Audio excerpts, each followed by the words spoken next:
Call this meeting to order of the Attleboro School Committee. If you please rise and join the committee. Pledge of allegiance.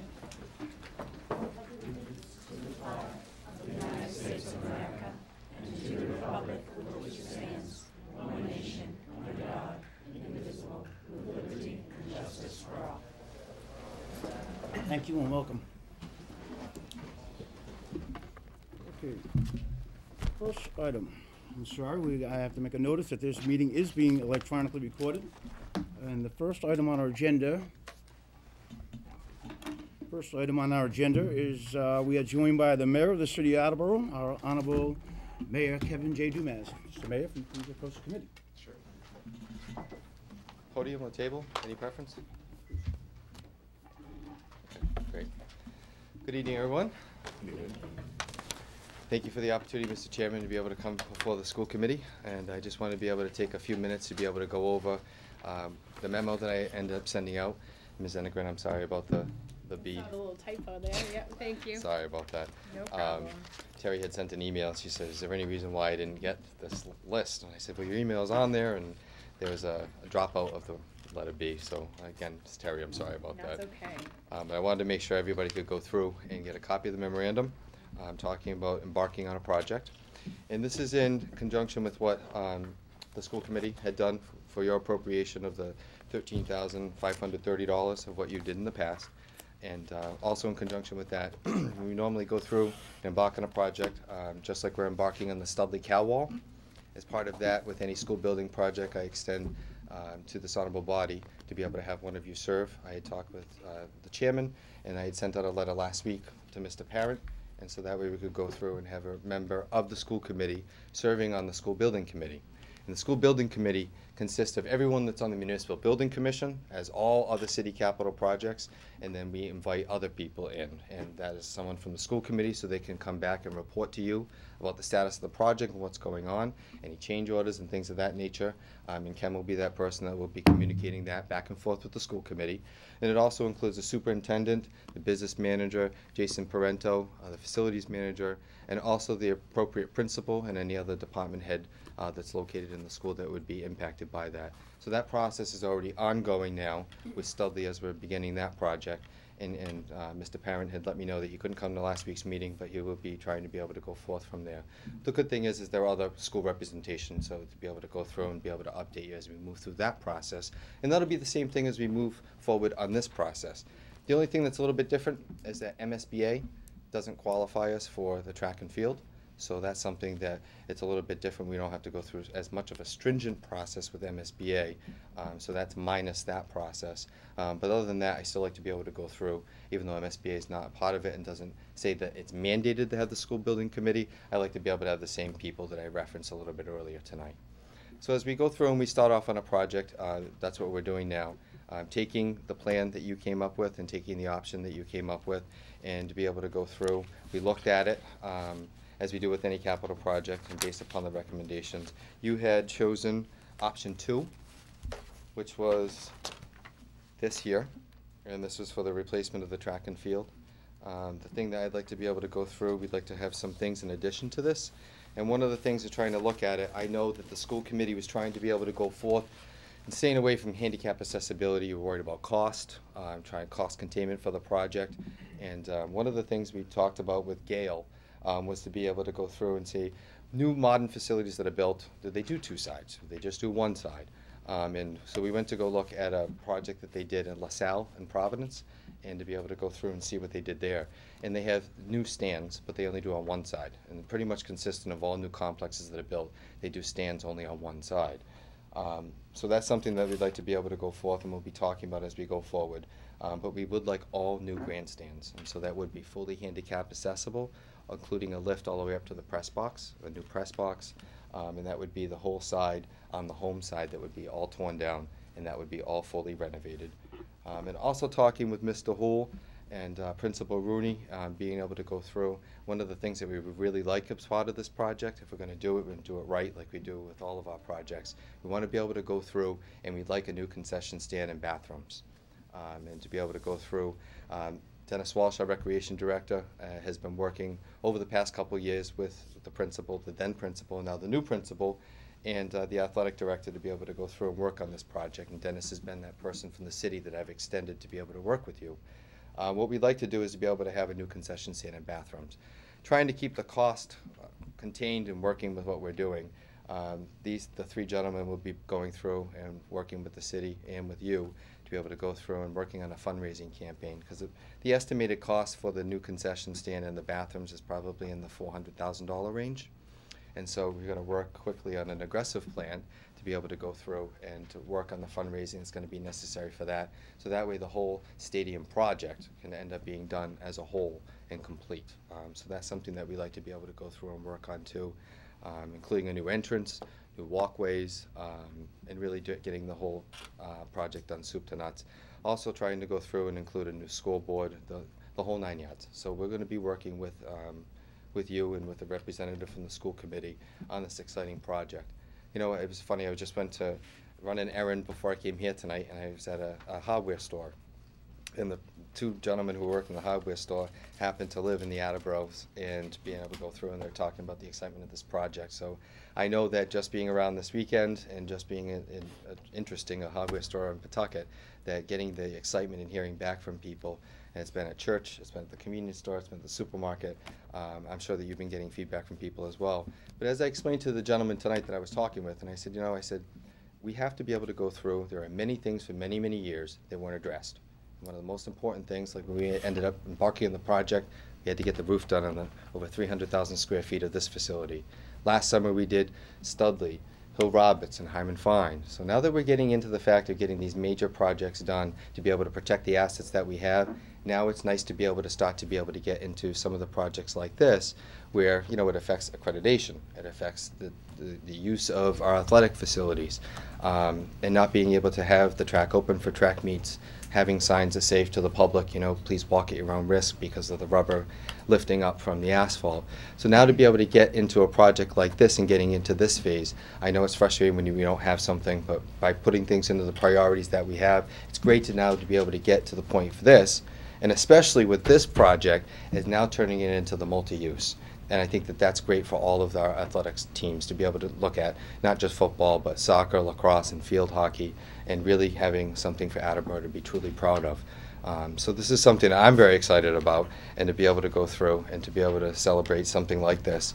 And that when you look at it, we'll be going into 2013. By that point, all of the plans would be finished by that point, and that we would be looking to start construction into late spring, early summer, and to be able to have this wrapped up by September, if not the latest, probably October. We'd be looking for a time frame. So this would be something that would be going through. It's going to be happening pretty quickly. So it's something that we're all very proud of, and that I wanted to be able to come at least to be able to talk in generality in the terms, and also put some perspectives to the things why we couldn't just have that yesterday. But as we all work through budgets and planning and debt falling off in certain sections, as I had mentioned, there's a certain amount of debt that's falling off, that we could be able to go through and replace that debt with this debt, and to be able to go through and have an asset that we can all use for the public. Any questions from the committee to the mayor? No. Dave? Mayor, I just wanted to say thank you, obviously, for your commitment to this project. You said in your memo to the City Council and School Committee last week that you referenced Attleboro High School as the flagship of the school system. And I think that really can extend to the point where this building really is the flagship for the community in a lot of ways. And the events that take place on this facility are one example of that. And it speaks to the need to offer a comprehensive educational experience to the students at the high school, and obviously for all the other events that we'll be able to host in this facility once it's complete. So thank you. Thank you. And just for tomorrow night, tomorrow night's council meeting, we're going to be doing a review for them, because I haven't had, you came first, so I wanted to be able to come here tonight. We want to be able to go through and have a presentation tomorrow night at 7 o'clock at City Hall in the council chambers. So anyone that would like to attend, I wanted to extend personally the invitation to all of you. So if you'd like to be able to make some time tomorrow night at 7 p.m., that would be fantastic. Thank you, Kevin. Thank you. Thank you, Kevin, for taking time out of your busy day. And this potential funding plan is very exciting for the city of Attleboro. And thank you for having a plan and putting all your hard work into it. Absolutely. We appreciate you coming in front of us. I also just wanted to let all of you know that in conjunction with things, that we have a surplus process. when things come up for surplus and disposition, Dr. Durkin will go through and send a memo after the school committee approves to be able to come to the city, and as well as all city departments, we all follow through on the surplus process. But I had quite a few inquiries over the past several months of things that the city was surplusing in the terms of vehicles. And I also thought it was very interesting at that time to be able to reach out and speak with the new CTE director to be able to go through and to be able to say, you know what, I want to comprehensively understand what you're looking at. So that way when we're going through and surplusing vehicles, it makes it easy to understand what are the things that are coming up and why people are asking for them. So we've gone through and we've surplused old police cruisers that we were going to surplus and trade in. And instead of trading them in, I decided to be able to go through and give them to automotive. So there are things that the students can be able to go through and work on, and they're not actually doing it on someone's vehicle where they would be nervous about something and breaking something. On someone's personal vehicle with that type of liability for the school and for the city. So when vehicles come up, if it's something they can work on engines or special projects and things like that. So one cruiser has already gone over. We'll be going through and giving an additional police cruiser that'll be coming up. That's a 2005 used Crown Victoria that'll be coming over, and the second Cushman vehicle will also be coming over so they can work on special projects. But I just thought it was a nice way for the city to be able to go back, instead of just trading it in and giving it away, to be able to get a credit on our next purchase, to be able to understand more what CTE was doing and be able to a way that we can be able to go through and help. So just a little update on that too. Thank you, Mayor. Thank you.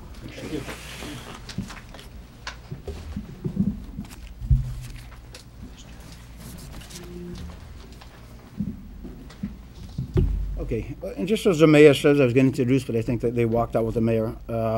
You know, it should be known, our athletic director, Mark Hool, our Attleboro High School principal, Bill Rooney, and the Attleboro Recreation Director, Dennis Waltz, have been working behind the scenes to make this reality with the city, and we appreciate all their hard work and effort on that. Okay, next, we have to introduce, we have some new members at our table tonight, and I think we should introduce them, and I would put that pleasure to Dr. Durkin, if you would. Sure. Thank you, Mr. Chairman. To my right is Mr. David Sawyer, who is the Assistant Superintendent, who has been in the position since July 1 and did an extensive transition prior to that. He is also serving as a great resource to Mr. Rooney, knowing full well the experience of 16 years in the high school, how valuable that's been, and that transition has also been smooth. To my left is Mr. Rose, Tom Rose, who is our new business manager, who already has conducted a very effective finance subcommittee meeting and will be working with me and Dave in terms of ensuring our practices and processes go forward. Tom brings an excellent lens coming from 2 city school districts in terms of things that how we are doing them and doing them better. So I have had the pleasure and privilege of working with both of them this little bit more than a month. This week we start our Leadership Academy, of which I'm very pleased most of my administrators are here tonight, if not all of them. And that will be a 3-day event, of which both Tom and Dave has been constructing it with me, and of which Tom will be present at, along with all the principals and assistant principals and the superintendent's intern. Sonia Wamsley is here tonight. She is our ELL coordinator, and she is my intern for her superintendent licensure, of which she will be attending also. So, thank you. Thank you, Dr. Durkin. Welcome, Dave and Tom, and I can tell you, these guys have hit the ground running. It's been very busy for them, and we appreciate having you both here. Thank you. Okay. The next thing is approval of minutes. I'm sorry, before the approval of minutes, I just want to let the public know, if anybody wishes to speak during open forum, underneath the podium over here is the open forum guidelines. It seems to be getting a little bit liberal in some of the comments that have been coming before the committee and what the committee actually has jurisdiction over. So I'm going to request, if anybody's going to speak, like I said, right underneath the podium, there is a sheet of paper. If you just read the guidelines, I am going to be reading the guidelines before I open forum. But again, I think we just have to be careful the way some of these comments seem to be coming and what is underneath the jurisdiction of the school committee, not the administration. Okay, first thing we have is the approval of minutes from 5/21/12. Discussion? All those in favor? Aye. Opposed? Abstain? Motion passes. We have approval of minutes from June 4th, 2012. Discussion? All those in favor? Aye. Opposed? Abstained? Motion passes. Last, we have the approval of minutes from June 18th, 2012. Thank you, Bill. Discussion? All those in favor? Aye. Opposed? Abstained? Motion passes. Okay, now we're moving on to open forum. Again, I'm just going to read you what the open forum guidelines are. This is a time when members of the public may address the school committee. Open forum is not a time for committee members to engage in dialogue with members of the public. Guidelines for open forum are available to you at the podium. Please know that we are interested in what you have to say, but we cannot respond without background information on your issue. All remarks will be addressed to the school committee through the chairperson of the meeting. School committee members may ask clarifying questions through the chairperson. The committee will not hear personal complaints of school personnel nor against any member of the school committee. The chairperson may establish a time limit for each speaker according to policy. For large audiences, the chairperson may request that a spokesperson for the group be recognized. Written comments on an issue or concerns that will take longer than 3 minutes may be presented to the committee before or after the meeting for the committee members' review and consideration at an appropriate time. The administration may respond with factual information if appropriate. Okay. So at this time, I'm going to open forum to anyone who would like to speak in front of the committee.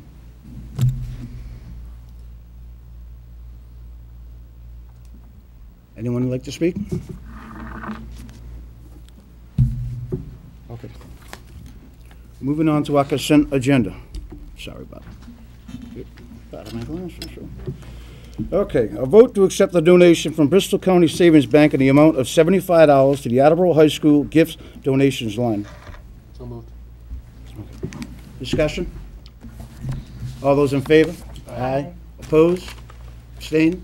Motion passes. A vote to accept a donation from Adhold Financial Services in the amount of $709.29 to the Attleboro High School gifts donations line. So moved. Discussion? All those in favor? Aye. Opposed? Abstained? Motion passes. A vote to accept a donation from the Coca-Cola Company in the amount of $23.04 to the Attleboro High School gifts donations line. So moved. Discussion? All those in favor? Aye. Opposed? Abstained? Motion passes. Vote to accept the donation from Stop and Shop Rewards Program in the amount of $508.56 to the Wamsutta Schools gift donations line. So moved. Discussion? All those in favor? Aye. Opposed? Abstained? Motion passes. A vote to accept a donation from Follett Educational Services in the amount of $166.50 to the Willett Gifts donations line. So moved. Discussion? All those in favor? Aye. Opposed? Abstained? Motion passes. A vote to accept the donation of 17 file cabinets and 8 office chairs from Jeffrey Allison to the Wamsutta School to the value to be determined. So moved. Discussion? All those in favor? Aye. Opposed? Abstained? Motion passes. A vote to accept the donation of 3 easels from the school committee member Dave Murphy for the use at Wamsutta, Brennan, and Coelho Middle Schools in the social study classes valued at $25 per easel. So moved. Discussion? Obviously, Dave, thank you very much for your generous donation. Anytime, Mr. Chairman. Okay. I'm sorry. I'm sorry. Yeah, otherwise I'm not going to. All those in favor? Aye. Opposed? Abstained? Motion passes. Vote to declare 154 hardcover silver Burdette music books dated 1956 at Thatcher Elementary School as surplus, as antiqued and no longer being used. So moved. Excuse me, Mr. Chair. Did you say 154? It's 158. I don't know, I heard. Did you say 158 or 154? What's that? It's He said 158. 154, it's 158. Oh, okay. I just want to make sure. But it's printed 158, that's all. Oh, I'm Is it sorry, 158? 158 Is it? hardcore, Okay, yep. okay. 1956, I just couldn't believe that number, I'm sorry, at that time getting by that one. Yep. Okay, discussion? All those in favor? Aye. Opposed? Abstained? Motion passes. A vote to declare a Canon 6230 copy machine located at Project Connect as surplus. Discussion? All those in favor? Aye. Opposed? Abstained? Motion passes. New business. We have the 2011-2012 District Superintendent Goals Update. Pia Durkin, Superintendent of Schools. Thank you, Mr. Chairman. You received a packet of information regarding the goals that were set in conjunction with the school committee in October of 2011. I am going to summarize that packet in 3 key points, and Mr. Sawyer is going to be assisting me with that. The first section will briefly go over improved achievement. The second will go over improved practices, of which Mr. Sawyer will present, and the last part will come back to me in terms of discussing meeting new and continuing challenges. In improved achievement, we have been able to sustain our trajectory of increasing achievement for all students in all grades within Attleboro Public Schools, and that continues to be sustained the last 5 years. As you will notice on the slide that you may have seen, we have received the information for 2012. However, that is embargoed until the commissioner so releases it, and we are anticipating that to occur by mid-September. However, we must wait for clearance from the commissioner in terms of that. We have received preliminary data on both ELA, English Language Arts, and Math, and the principals and assistant principals are working diligently in how that will formulate their 2012 goals. We are making progress in narrowing the achievement gap, and particularly for what's considered our high-need students, which is low income, limited English proficient, Hispanic, as well as special education. However, as we know, the increased demands of our special ed students are facing from elementary to middle and from middle to high school. That is demonstrating itself, though, in achievement increases in terms of looking at the growth we're experiencing, and that will be something we will be discussing. The Department of Elementary and Secondary Education has now put forward a new accountability system that will represent a significant change in how both districts and schools are evaluated. That is a result of the waiver they placed with the No Child Left Behind Act. And that will be explained to you when we release to you the 2012 data. Mr. Sawyer will now go over the improved practices that got us to the improved achievement, and these are, again, only highlights. As you saw in the slides, there were several areas in which we have improved practices over the course of the year this year and into the summer. Our ELL instruction has been improved immensely by the number of teachers who are now category trained. As you saw, there's a slide that showed increases across the board in our teacher training. The transition plan from grades 4 to 5, that was identified as an area of need last year, and a lot of effort was put into developing and implementing a plan for a smoother transition from grade 4 to grades 5. We've worked a lot on the pre-algebra curriculum, instructional methods, and providing better materials to prepare students to be able to do algebra in 8th and 9th grade, depending on their situation. We've created and convened a district data and analysis team, and that team worked on a district data plan so that we can better use data to help inform our instructional practices. Curriculum committees this year worked on aligning Attleboro's frameworks, our Attleboro's curriculum with the state frameworks in English and Math. We're leaders in this regard. Some of the units that were developed here in Attleboro are being piloted by the state as sample units. So we take pride in the work that our teachers did this year on this and continue to do. There was much work this summer on this curriculum work as well. And we also created lead teacher positions for science and social studies this year. We need to bring more emphasis on the teaching of social studies and science in the district, and hopefully these positions will help to bring some much needed support. And I do want to add, Mr. O'Neill, I know you and I have a meeting shortly regarding the topics for the curriculum subcommittee. We have some proposed discussions about that regarding some of these items, so if I could ask you with that subcommittee to please look through this, and I know there's been a great deal of interest in certain areas, but we can definitely expand, one of which is important, is involving our advanced placement data and where that looks going down from high school to elementary and middle. The last portion of this is how we met, and I do say the word we because this has been a team and continues to be a team effort. How we met, new and continuing challenges. Probably one of the biggest challenges we had was looking at the new regulations for teacher education evaluation. Being an early adopter, we were one of 10 school districts who were designated as such, and we were able to procure through that a grant of $10,000. It was small money compared to the amount of work that went into reviewing and changing our current evaluation system, of which we were fortunate that our current system, which had been devised 3 years ago, was very much aligned with the new regulations, and we were a key voice in terms of how those regulations would be changed and adopted. The key part for that was that we were able to bring to a close in June successful negotiations that allows us to now go full steam ahead in training our administrators, who are very familiar with the new evaluation tools, as well as our teachers. And that will be a key part of our convocation, as well as we move toward our first professional development day. We are one of a handful of districts. When I say handful, last count, I believe there were 25 districts across the Commonwealth of 360 some odd. Only 25 have successfully negotiated that educator evaluation regulations. So I am very pleased that we were able to do that. Mr. Tyler did attend some of those negotiation sessions. Dave Sawyer was the point person who worked diligently with Attleboro, who is not here tonight, but who spent many hours in bringing this to an appropriate closure. We had a very good negotiation team on both sides, including many of the principals who are here tonight, as well as teachers from the AEA.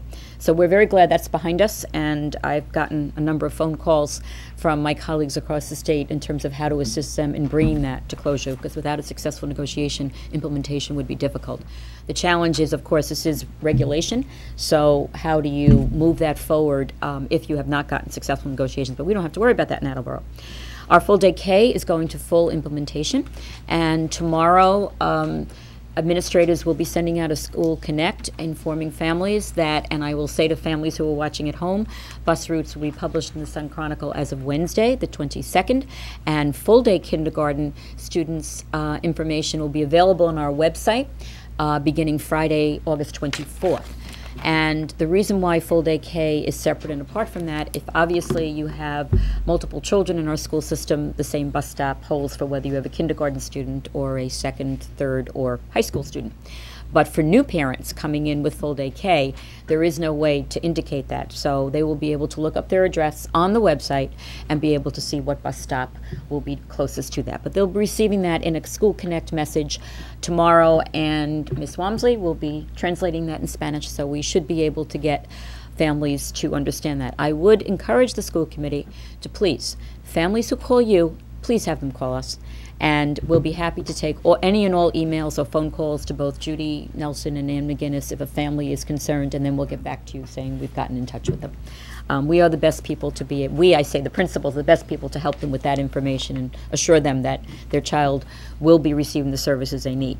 In addition to full day K, which we're very pleased is going into full implementation, we struggled with, for the 6th year that I've been here, some very significant budgetary challenges. Though our Chapter 70 funding increased, with the absence of a full-time business manager from the middle of the school year, I'm very pleased, and I know Mr. Rose is going to bring this to your attention as he did in the Finance Subcommittee. We have closed in the black, as we anticipated, with nearly $111,000 that needs to be certified by the city, and generally is returned to the school district once that's certified.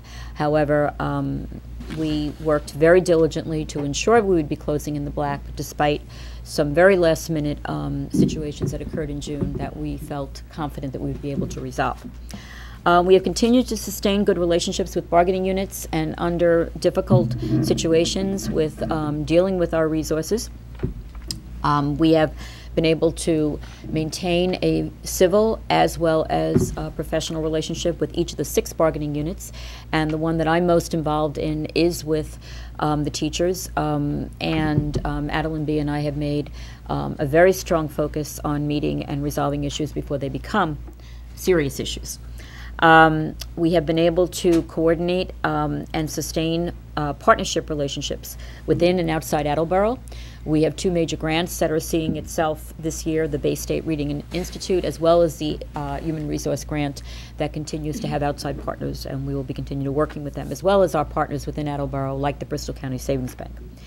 And I do believe that one of our greatest challenges was coordinating and successfully attracting, recruiting, and hiring administrators to fill 9 vacancies, which represent over 50% of our administrative team is either in a new position or new to Attleboro.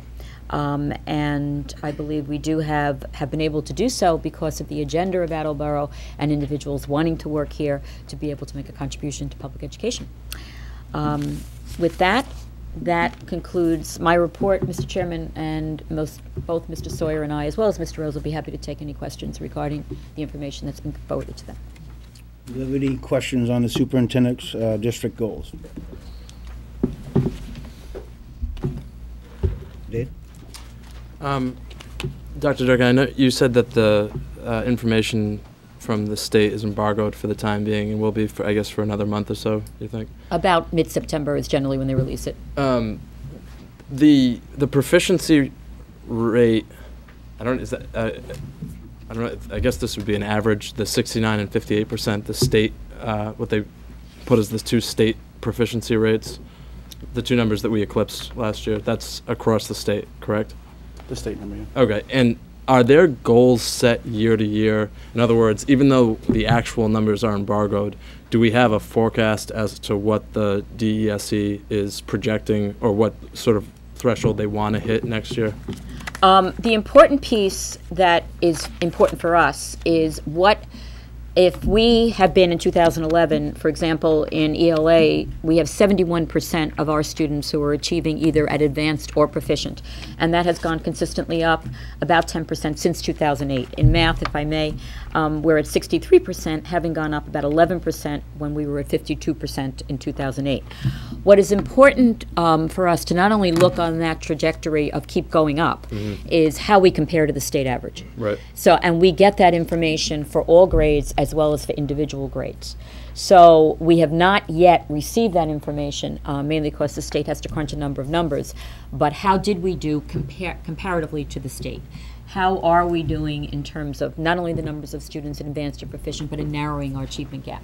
What the state has set is we need to narrow our achievement gap, and particularly in the areas of LEP, low income, and special education. We're not ignoring other subgroups, but those are the groups of which we have great numbers, is that by 2017 we should be halving that.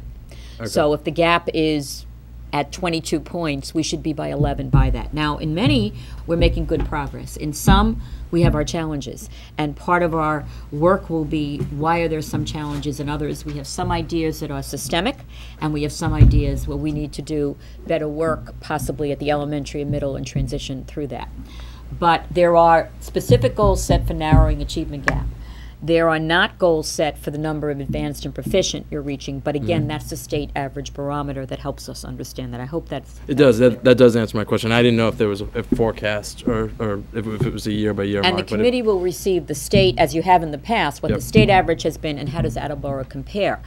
And the other part that's important I don't want to lose sight of is the DART, which is the 10 districts that are most like Attleboro that live in this state, and how we do compared regarding growth and regarding through that. If you recall, last year we were #1 in math in both growth and in achievement, and in ELA we were #4 and 6, and our goal is to be in the top 3. Why that's important is because those communities are living with some of the same demographics as we are. And it's comparing apples to apples and not apples to oranges. And through that, I know there is a tendency to want to look at neighboring communities, which I understand. We do live near North Attleboro, Mansfield, and Rehoboth, and through all that. However, for really looking at data analysis, it is important to look at other like school districts. And that would be important information. That will probably not be released until October, but they are working on that. When the numbers are released in September, does that come with all the subgroups in terms of the gaps? Yes, generally, yes. Am I right, Mr. Sawyer? Yes. And we have done that in different ways. If it's going to be released on a Tuesday, I have worked with the chairman in the past to have a special meeting regarding that. That'll be up to the chairman. If it's released on a Monday, that's the best of all worlds. We have the meeting if it corresponds with the school committee schedule.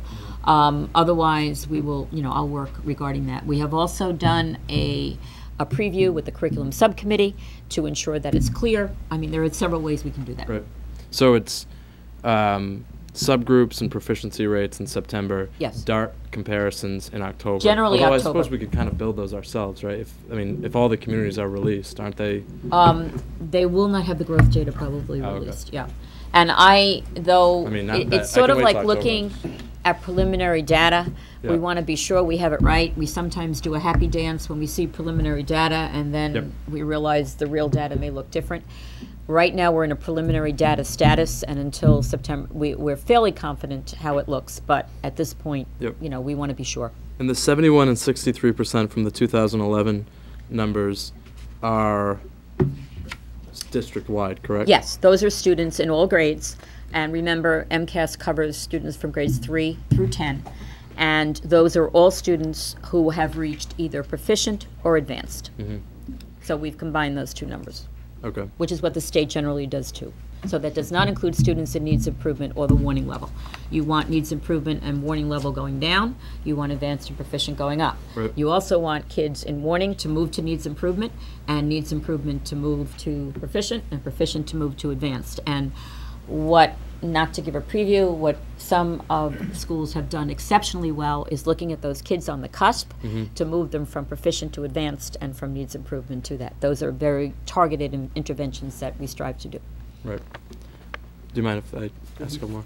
On slide 6 of the packet that we received, it has the ELL certifications that Mr. Yes. Sawyer mentioned. I think the number went from 258 teachers certified to 312. Yes.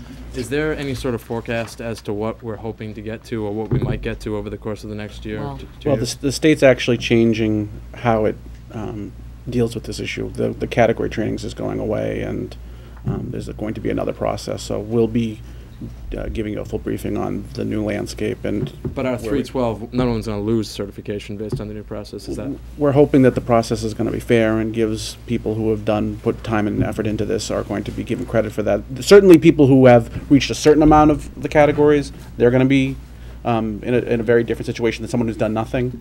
Okay. But there's some question as to how much you need to have accomplished to get credit for having done something. Is there a timetable as to when the new process might be available? I don't know, sorry. Sonia, do you know? I'm sorry, I don't mean to. When is it supposed to be done? I don't need the answer this second either. I didn't mean to. 2014. One of the issues is the state is grappling with an incredible amount of overturn into the numbers of students who will be before us who have English language learner needs. And it will be mandated and required for all future certifications, whether you are a principal, superintendent, teacher, that you must have endorsement in English language learner. So that's a very ambitious project to roll out. It gets to the issue that you brought up with what about people who are certified. Yep. One of the things that the superintendents have been very vocal at with the commissioner is for people who did take the category training, and Attleboro is stellar in terms of the commitment we've shown not to get credit for that, so that when you do have to move to that certification, there is some sense that it could be a partial or through that rather than beginning all over again. And you could imagine that obviously the teacher unions are very much endorsing that. Yeah, I would think so. So it's a matter of what the state is going to put into effect that allows for that, what we call the crosswalk, as well as for new people coming in who are just graduating to make sure they have those endorsements. Okay. Do you mind if I ask? Thank you. You talked a little bit, and I know the packet spoke to it as well, the concentration on the 4th, 5th grade transition that obviously families experience every year, and some will experience the next couple of weeks. Are there corresponding efforts with regard to communicating the challenges of that transition? The information spoke a lot about making sure that 4th and 5th grade teachers are on the same page with regard to preparing for a seamless transition. Are there sort of similar efforts underway in anything from sort of like the open houses that take place across the middle schools to things that are brought up in parent-teacher conferences at the 4th grade level. Is that effort sort of taking place just such that the whatever challenges that we're preparing for in the schools are also communicated to families that are experiencing that transition? I would say that we have made a concerted effort for parents to understand what is different about middle school. Right. And do we need to do more? Yes. Part of one of the issues was there was a discrepancy in expectations of 4th grade teachers not fully understanding what 5th grade was doing, and reverse. And in many instances, 4th grade teachers telling 5th grade teachers, we've already done that. So remember, you go from being the top of the class in top of the school in elementary to being the youngest in middle school. And I have said in Attleboro particularly, it's almost like two schools. Yep. You have 5, 6, and you have 7, 8. So how do you have people not paternalizing a situation when young students come in at the same time understanding there is a change? And remember getting used to 3 or 4 teachers as opposed to 1 teacher. So I would say in this past year, we have focused more on staff concerns and informed families about that, but we have ways to go in terms of looking at what families would need to be able to handle that adjustment. Right, and it's not a new issue, and I just, it was just something that but it's one occurred that we have to pay attention to. Because when you think about, sort of the summer winding down, I think for a family of a 5th grader, that would be something that would be sort of at the forefront of their mind. And are there corresponding efforts with regard to the 8th, 9th transition? I would say historically we've done better at 8th, 9th than we have with 4th, 5th. Okay. You can speak to that in terms of Yeah, your I mean, past we life, have you know. a 9th grade orientation every August. It's next week, right, Ms. Rooney? Yeah. Yep. So there is something formal in place for that. Sure. And I'd like to mention that is a very important night on August 29th for all of our families watching Yeah, we at don't have home. any upcoming events, so we should stress that. Yeah, we should, but that's a very important have one. a And I ninth know grader, there are 2 you should- sessions, am I right, Mr. Rooney? Correct, 6 and 7. 6 o'clock and 7 p.m., so we want families to be here. Okay. Mr. Rooney's going to be giving a lot of information as well as teachers, so that's an important night. So we invite you all to that. Last quick one. The DDAT, Yep. you referenced the sort of the data accountability team that's been put in place. That's a relatively new project, is that correct? That began this past year. Okay. Headed up by Michelle Roy and myself. And I Yes. know that's something that we can talk about it later. We obviously don't know to dig through the details of DDAT right now, but I was just curious because I didn't see it on the slide. Will that group be taking any responsibility with regard to recording students' plans subsequent to graduation, or is there any way we can sort of use DDAT as a tool to get a sense as to what students' plans are when they are in 12th grade, and ideally find a way of sort of, and I know this is a problem that every high school faces, it's not a new one, but I'm just wondering if we have this mechanism in place now, could part of that be getting a sense as to where our students are 3, 5, 10 years out? I believe that very subject is a data point under consideration by that team. But really, the place where that effort lives is with the high school. In the guidance. And they areas. do a senior survey at the end of Right. 12th grade to figure that out. Now, how to get information about what happened to them years down the line. And it's not easy. That's right. But that's why a you task that have everybody struggles with. if that's why you have DDAT teams, right, to collect difficult to Right obtain now, information. we're focusing on data within the system. Yep. We have not had the man or woman power to go beyond that, because it is very time consuming. Yep. The other part is we are embarking on a new guidance curriculum this year, and that will be a very key part of our new college and career readiness with the new Massachusetts standards. So there's a number of things going on that might contribute to some discussions at the curriculum. It's a very subcommittee. valid point that if Yes. we're preparing kids for We should know what career and happened. college readiness, Right. if in 12th grade, upon graduation, they say, I'm prepared for my next step, or they say, I'm not. Right. I mean, that's an important piece of information. I agree. So it's something that clearly is an issue that we should really embark upon. It's just getting the the focus of how we do that, because again, return rate and trying to do that. I think through the state universities, we could probably do a little bit more Yep. of our kids to go on to there, simply because it's a similar system.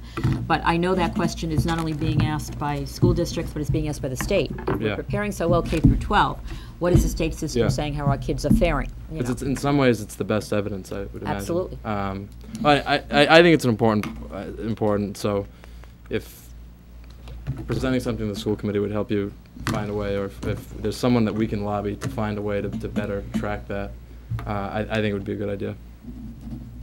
Thanks, Mr. Chairman. Bill? I had a couple questions, and they've been answered. So I guess at this point, there's a lot of very positive information here about Attleboro, and just like to thank everybody that put it together. And I will say, Mr. Chairman, the next year's goals will be coming forward before the committee, and that will include a summary of what the new evaluation system looks like for not only teachers, but for superintendents as well as for administrators. And that will involve setting a achievement goal and professional practice goal. The number of goals will be much smaller, but deeper, with a rubric of how to evaluate those. So that will be coming forward, but we're dealing with this past year, but coming forward, the goals will be looking different. Similar format, but smaller in length and depth. So. Any other questions on the district? Dr. Dricker, mine's just a comment, not a question, but the work that the administration and the AEA did to make sure this AEA evaluation, AEA, teacher evaluation tool became a reality. It's incredible work between the administration and the AEA. I mean, I hope people don't take it lightly. This is the working conditions of over like 400 teachers in the school district. And it's contractual. Yes. And that's why played a very small part, thank you, Dr. Duncan, very, very small, if I will. So it is huge that we came to this conclusion with them. And like Dr. Duncan said, we're only one of a handful in the whole Commonwealth of Massachusetts. So thank you for all your hard work. I know, Dave, you were a big point man, Dr. Duncan, and I thank the AEA for coming to that too. That's a great news, and we appreciate the hard work. Thank you. Okay, moving on to new business. Budget transfers, new business manager, Mr. Tom Rose. Thank you, Mr. Chair. The next item is in regard to the budget transfers. As you probably recall, in the May timeframe, the school committee gives the business office the ability to collapse accounts and make transfers so that we can close out the fiscal year properly. And the game plan is at the first school committee meeting in the summer, we'll report back to you what transfers were made. And in your packet is a list of all the transfers that were made. Total dollar value came to approximately almost $1.2 million, shifting money from one side to the other side. Thank you for the opportunity to move the money around. It helped us close the year with a positive balance of approximately $110,000. Flexibility was very, very important to help get invoices paid, vendors paid, and I asked the Finance Committee approved the transfers at the meeting last week, so now I asked the school committee to approve the summary of transfers this evening. Ken, you want to handle this motion? Sure. We didn't actually approve it at the Finance Committee. We did review it, but I will make a motion to approve all transfers presented by Business Manager Mr. Rose in the amount of roughly $1.2 million. second. Discussion? All those in favor? Aye. Opposed? Abstained? Motion passes. Thank you for all your hard work, Tom. Appreciate that. Thank you, Mr. Chair. I wish I could take credit. It was really the staff that did all the work, specifically Roz, Rayanne, and Patty and Dave King. Thank you. I will add to it that, I mean, everything was presented very easy to understand. It had all the backup, and it was a very smooth packet to read through, and left Finance Committee with very little questions. And the ones we did have were answered very quickly. I'd just like to reiterate Ken's comment. The other night when we went through this before, I at the finance subcommittee meeting. It was very easy to go through and it made sense, and so appreciate all the work. Thank you. Thank you. Anyone else? Okay, moving on, personnel report. New Assistant Superintendent, Dave Sawyer. All right, well, summer is a busy time for personnel, so bear with me while I read them all off. We have one retirement. Deborah Maynard, school nurse for the district, is retiring effective June 30th.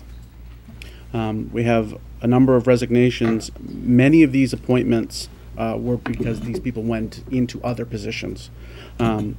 Matt Clark, teacher at the high school, effective June 21st. Erin Carroll, paraprofessional at Willett, effective September 3rd. Hannah Clark, paraprofessional at Brennan, effective September 3rd. Brendan Healy, paraprofessional at Thatcher, effective June 28th. Julie Medore, paraprofessional at Brennan, effective July 31st. Melissa Morgan, paraprofessional at Coelho, effective September 3rd. Barbara Sampson, paraprofessional at Wamsutta, effective September 3rd. Karen Tolbert, paraprofessional at Studley, effective September 3rd. And Lisa Wojcik, paraprofessional at Coelho, effective August 31st. We have a number of appointments tonight. Lindsay Antunes, teacher Coelho, effective. All these are effective September 4th, unless I say otherwise. Erin Carroll, teacher at the LC. Hannah Clark, teacher at Brennan. Catherine Delaporta, teacher at the high school. Michael Dussault, teacher at Brennan. Sarah Giacomozzi, teacher at Hyman Fine. Marcia Griswold, teacher at Brennan. Jessica Holsky, teacher at Studley. Melissa Morgan, teacher at Willett. Joseph Pinola, teacher at the high school. Barbara Sampson, teacher at Hill Roberts. Karen Tolbert, teacher at Willett. Allison Valise, teacher at Coelho. Joseph White, teacher at Hill Roberts. Laura Williams, teacher at the high school. Jessica Eucatonis will be effective on September 17th at Coelho. Julie Medore is clerk at Brennan, effective August 1st. And Anne-Marie Cicero is the assistant coordinator at Abacus, starting August 1st. Any questions about the personnel report? Yes. Brenda? Mr. Sawyer, quick question. For the resignation of Barbara Sampson at Wamsutta, the special education, I guess, inclusion, nobody's replacing that position at Wamsutta? Or is somebody, I didn't see them on the appointment list for Wamsutta, and I thought I saw another one too. I was just wondering, is there a reason why? I understand it's a resignation, but I'm just wondering, is there anybody replacing her? Or? I do not know whether that position was simply moved to a different place of need, or what the. There may have been a shift Yeah. in population not warranting it specifically at Wamsutta. We'd have to get back to you on that. Okay, that's fine. Well, we can look into that. Yeah, thank you.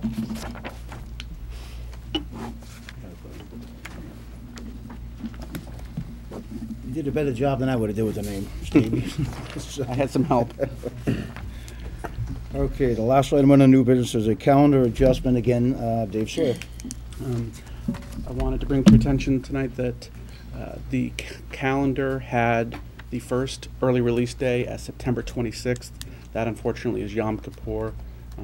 This is an important training for the teachers. That they're being trained in the new evaluation system, so that's a really inappropriate choice for an early release day. So we will be moving the early release day to September 19th, which is actually what it was scheduled for originally.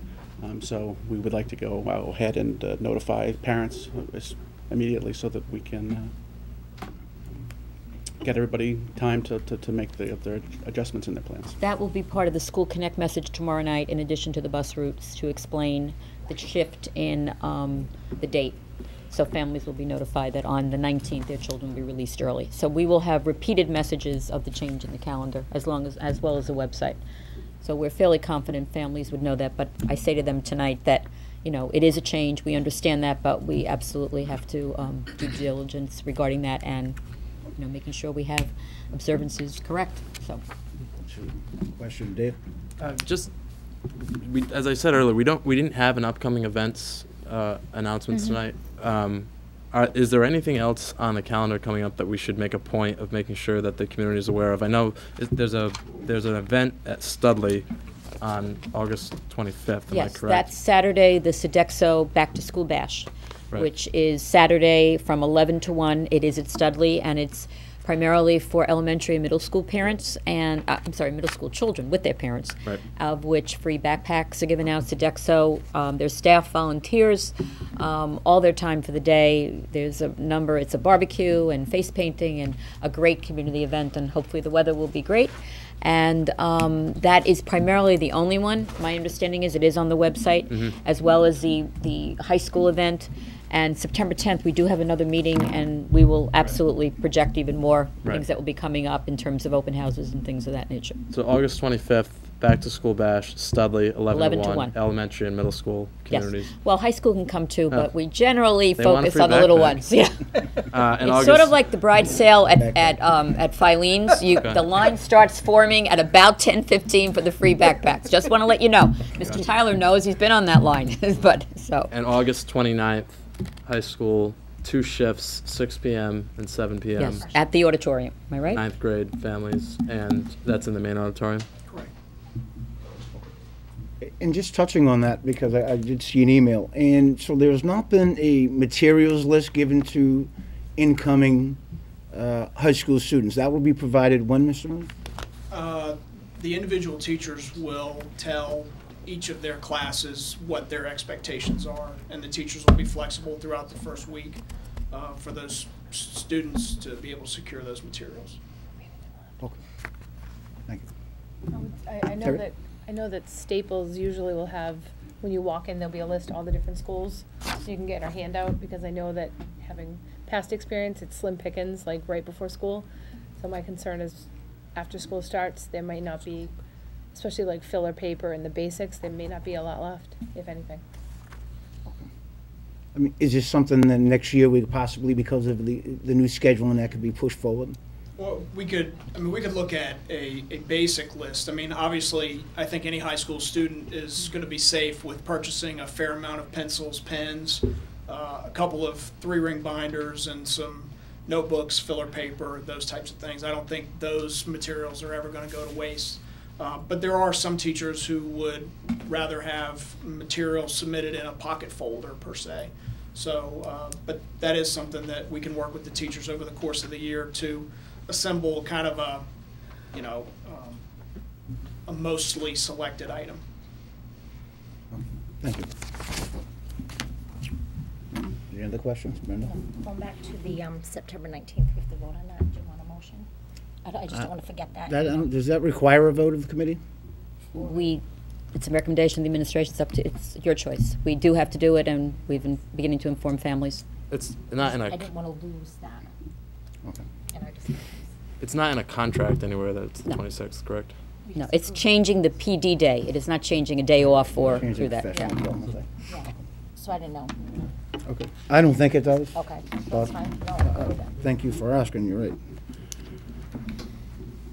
Okay, moving on to committee reports, finance, facilities, and procurement. For our chairman, Mr. Ken Parent.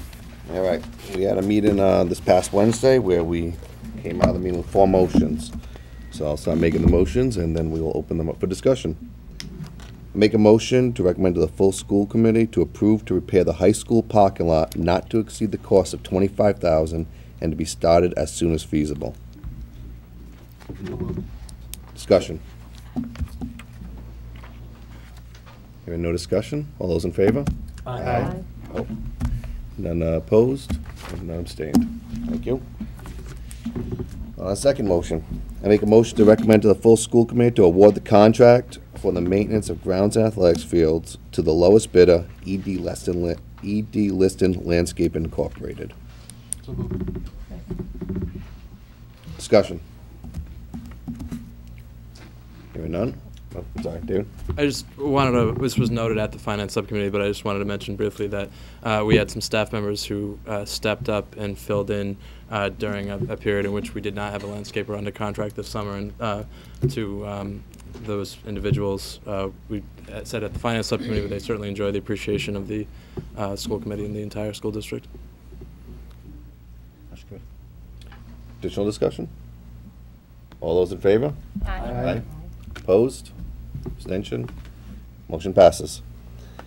Next motion is, I make a motion to recommend to the full school committee to increase lunch prices at the elementary, middle, and high school, and the breakfast prices by 10 cents for the 2012-2013 school year. So moved. Discussion. Barbara, I think Ann was the first. Yes, I know we had discussed this prior, and also being a member of the Finance Subcommittee, that we had questions that if we didn't increase the prices and the schools actually picked it up because we have a surplus in that line, I believe it was over $200,000, so we wouldn't be fined and we wouldn't be penalized. I've actually asked Tom to, Tom's going to give us a surplus numbers, and The answer is yes. Thank you very much. For the year ending June 30, 2012, our balance was $331,420. But just to put it in perspective, for the year ending June 30, 2011, our balance was $366,273. So I don't want to give the message that, well, what we finished in FY12 was extremely unusual. That's about what we finish year to year. Two more pieces of information for you. Took a look at the revolving reports and the expenses that we incurred in the months of March, April, and May, because June you really have to throw out because it's an abbreviated month. The average expense for those 3 months was $178,808. So as we look to FY13, we recognize that it's going to take a few months for us to start receiving those federal funds for free and reduced lunch and so on. So we're in good position as we move into fiscal year 13. But I wouldn't say that we are totally flush and we don't have to worry about anything for 2 or 3 months, because we're averaging approximately $180,000 per month with a balance of about $330,000. Frankly, that's less than 2 months worth of cushion. But I don't want to give the impression that we don't have enough money. We do. We definitely have enough money to move into fiscal year 13. We're going to be fine. The folks at Whitson's do a great job. The other point I just want to mention is this. The fee is, you probably already know, it's estimated to be approximately $19,500. And the way they came up with that figure is that the weighted average, and I've got some reports and brochures, although I know full well that Terry's reviewed them all. But the bottom line is the USDA said our weighted average is going to be $2.51 for lunch in FY13. What the folks at Whitson's did is they plugged in all the meals that were served, the numbers and the revenue in the month of October, which is what we were asked to do. And what's been determined is that we need about a 10-cent bump to go from $2.41 to $2.51. And by doing that, we'll generate about $19,500 of increased revenue. If the school committee makes the call, no thanks, we don't want the 10-cent increase, in all likelihood, we'll have $19,500 at the end of FY13 to absorb that fee or penalty, because that really hasn't even been identified yet. But the thing that I want to caution the school committee with is this.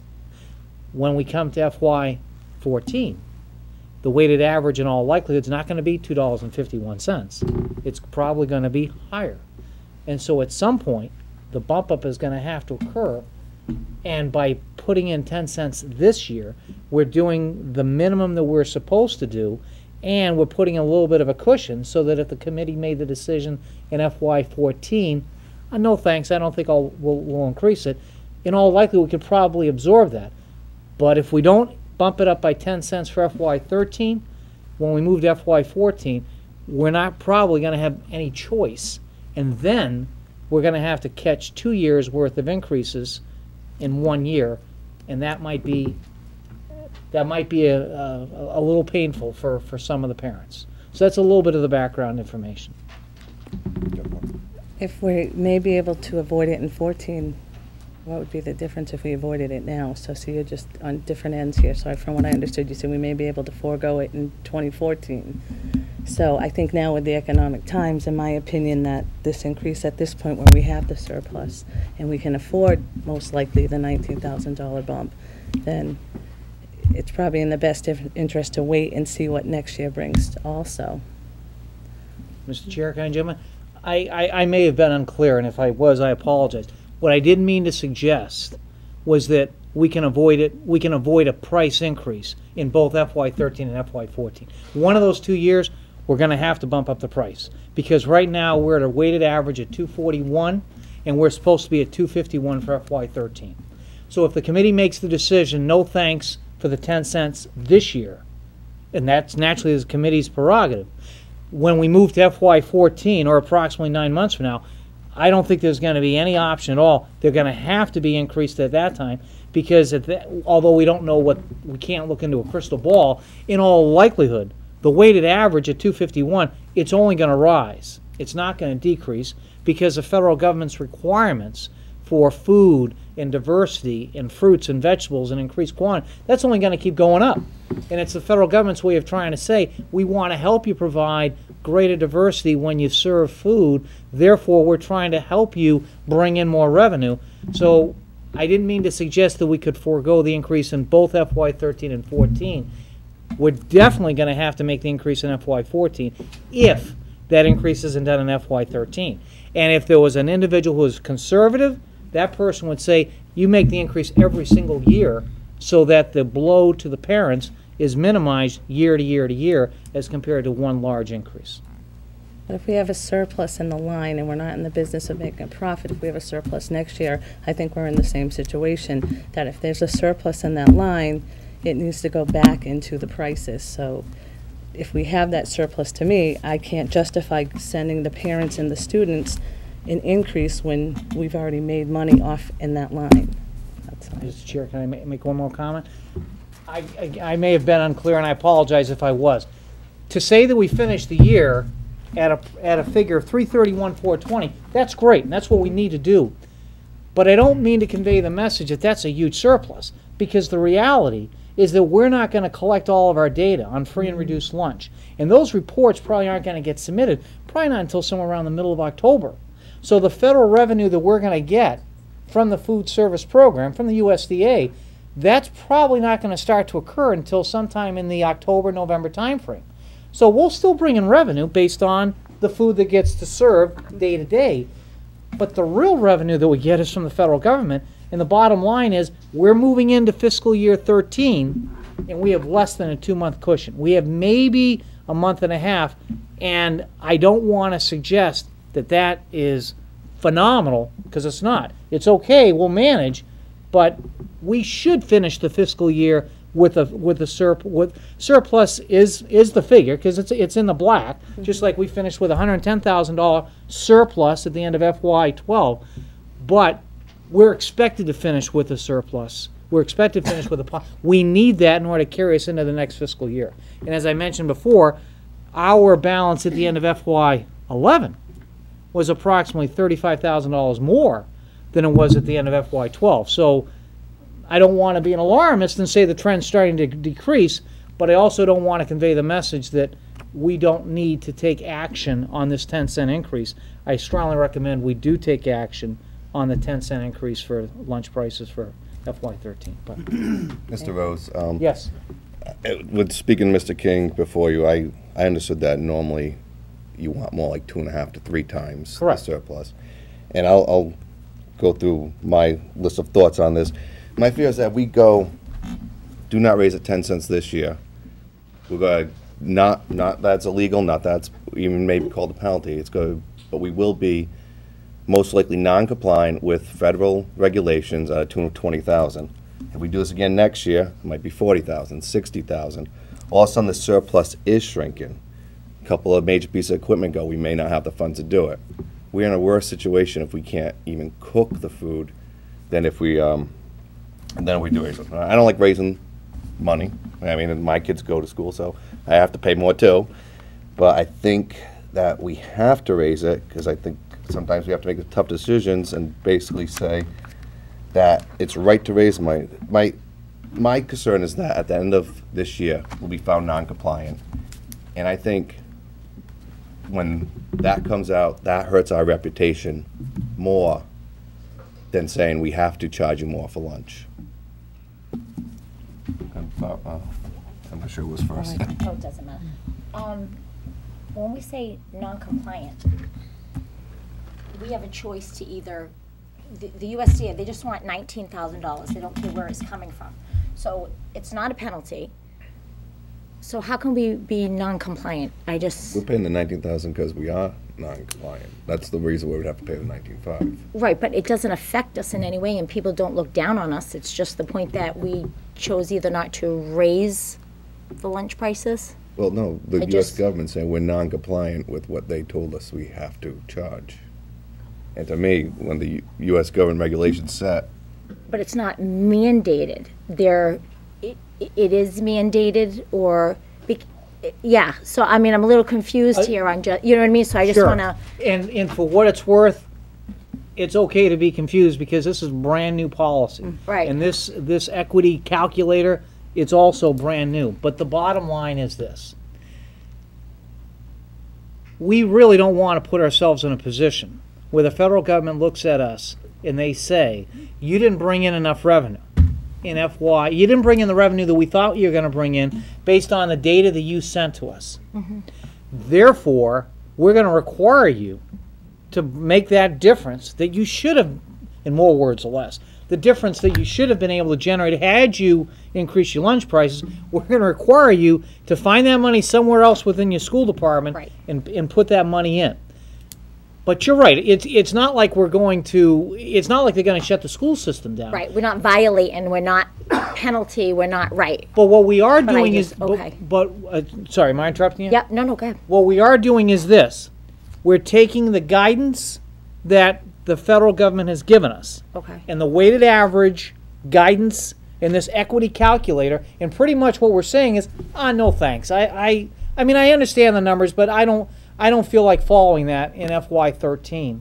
And so we'll see. We'll see how things come along in FY14. And that's not something that I'd recommend for any school committee to do at any time. If we do that, if we follow through with that, that being we don't increase the price by 10 cents, I really think that we're going to be in the minority. And I think what we're doing is we're delaying the pain of increasing the lunch prices. Because, and I know I'm repeating myself, this, in all likelihood, this trend, it's only going to continue to go up because the requirements from the USDA are only going to continue to increase. Tara, is that Thank you. next? You're welcome. I know we talked at length about this Yes. at the finance subcommittee meeting, but I think maybe what some people thought the case was that if we pay the 19,000, we buy ourselves out of the increase, and that's not the case. We're just delaying the inevitable. Correct. Okay, so we're paying 19.5, and then next year they're going to come to us for the 10 and whatever the difference is that year. Correct. So we're just stalling and paying a fee, whatever you want to call it, but we're not doing ourselves any favors. The answer is yes, Is Mrs. that we're not Encrane. getting a credit from the 19,000 towards that increase. Correct. And you're absolutely, okay if I respond? Yeah, go ahead, and David, then Barbara. Okay, thank you. And the answer is you're absolutely right. And the reason is our weighted average is 241. The USDA's weighted average is 251. We've got a gap. And so that 19.5 will close that gap. And the way we close the gap is by increasing lunch prices. If we choose not to do that, then naturally we have that gap we've got to resolve, which you just mentioned. And then we're also going to have to look at FY14 and address the second gap, because in all likelihood that 251 is going to increase again, change. possibly by 10 cents, maybe less, maybe more. We don't know. And we did confirm that the breakfast cost is a piece. The answer is, formula. well, the answer is yes. However, we also, I say we, I also confirm Yeah. the data that the government looked for was based on lunches, meals served, the revenue generated, and what the average was. And for us, we know we have 3 different tiers. That is 3 different prices. And so I say we, but Whitson's are the folks that did all the good work. They generated for the month of October what number of meals served and the revenue generated, and based on that, came up with a weighted average. That compared to 251 is what creates the little wrinkle we're in right now. Because I guess my question or concern is that not every school district offers breakfast. Understand? So it seems that our breakfast numbers really drag us down, because without our breakfast piece, we're only about 5 cents off. That's why I was so concerned as to why it's almost like we're hurting ourselves by serving breakfast, because it just puts us in a more expensive category for lunches. Not that I'm saying breakfast should go away. I understand. I'm not suggesting Should that. I understand. Well, I'm not Absolutely should not. suggesting that, No, so I know that. Dr. Durkin. Understand. So I guess I wanted to be sure that we have to include that if other districts don't. And the answer is, the data that the federal government requires is the data tied to lunch meals. Okay, so meals, not just lunch. No, sorry for the confusion. Lunch, in fact, I've got the report right here, and I can easily show it to the committee if you'd like. But the answer is the number of lunch meals served and the amount of revenue that we brought in through the lunch program. Because lunch goes across the board, and that frankly provides a better sample for a school district as compared to breakfast, which the USDA knows full well, not all school districts are Right, but when you necessarily do the average with just our lunches, we're about only 5 cents off. Like $2.46. You're right, but the data for them, I guess the message I'm trying to convey is that which the government requires, Yep. or required to come up with a weighted average, was the lunch data for the month of October, Okay, and nothing else. okay. And that's what we provided, and that's how we came up with the 241 average, and that's how we came up with the 10-cent gap between 251 and 241. Okay. David, I believe you were next. Thank you. Thank you. I You're think welcome. part of the reason it sort of occurred to me as Mr. Rose was struggling over whether or not to subscribe to the technical definition of a surplus, or sort of what I think the more everyday association with the term surplus is. It's more money than was expected, I think would be one way to depart briefly from the technical definition of a surplus. And I think we also are sort of failing to come up with an adequate definition in this instance of what constitutes compliance or a penalty or a fine. I would suspect part of the reason that we don't have the perfect terminology in this situation is that it's very rare, it's very unusual for a school committee to say to the federal government, we're not going to follow the formula that you have devised in the hope of having an affordable food program. No one wants to raise the price of lunch. No one wants to raise it this year. No one wants to raise it next year. And if the good times return in the near future, and we all hope that they do, we're still not going to want to raise the lunch price. I think what's important to remember is that the free and reduced, and correct me if I'm wrong, Mr. Rose, but the free and reduced lunch and breakfast lunch program is not affected by this, correct? The answer is, hold up for a moment while I pull out the memo. Hold on, please. Well, Yeah. The answer is no. It's not affected. correct. Correct. And then I think the other concern, it's been raised a few times now, but I mean, Mr. Rose has said that the requirements of the food program continue to escalate, adding to cost. I'm sure that's true, although it's also true that food just costs more over time. I mean, there's a natural progression to the price of food, and it's not going to go down. And I think the big concern, I would imagine, is that if part of that formula factors in, and I would think it would have to, the price of food, if we do see an improved economic conditions in coming years, then that price of food will go up, which means that in this year, during a difficult economic climate, we are seeing a 10-cent increase. We very well could see a greater increase in subsequent years. And if that's the case, we will again be put in a very difficult position of having to make a decision as to whether or not we are going to add that. And as difficult as 10 cents is during a difficult economic climate, and there's no denying that it is difficult, it's not an easy decision, it's not one of the more enjoyable ones that we have to make. It will be that much more difficult if we have to raise it and on whatever that amount is. I'm certainly not going to forecast it in later years. And so it's not a fun part of this job, but I think for the reasons that Mr. Rose has well articulated, that it's a necessary decision. I think Bob was actually next. With the drought. Oh, I'm sorry, Barbara. Barbara's first, and I'll talk to you after. I believe it was, excuse me, run by the legal counsel that we wouldn't be penalized, fined, or out of compliance, correct, Mike? I believe that question was brought up in our school committee legal counsel, verified that there was, if the school came out of the budget line, that we were not going to get any penalty or fine, correct? He said it's not really a fine, it's an adjustment. Okay. It's, please, Tom. Okay, the answer is yes. You're, in fact, I even contacted the folks at Whitson's and asked the question, what are you gonna call, what, do we know what it's gonna be called? A fine, a penalty, a fee? They don't know yet, but what they do know, so the answer is yes. Okay. You're absolutely right, Mrs. Croft. But what we do know is this: if we don't increase the prices by 10 cents, there will be a $19,500 plug that we're gonna have to make. Is that plug? A plug is probably the wrong word. We don't have a word. We might as well call it a plug. Never use plug. There's $19,500 that we're gonna have to grab from someplace Right. to fund to subsidize our revolving fund, because of the fact that right now, based on the data, we're not going to bring in that revenue in FY13. But you're right.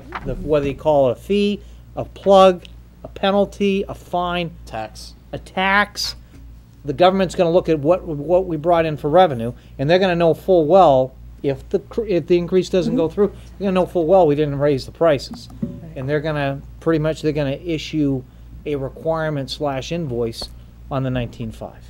Right, and if we have the surplus, like I said, I feel that it should come out of the surplus, and hopefully, like was said, the economic times get better. It'll be easier to even put a 20-cent increase in a time when people are back to work and there's more funds going through Attleboro than now when things are pretty bad in some situations. So, my concern. Thank you. You're welcome.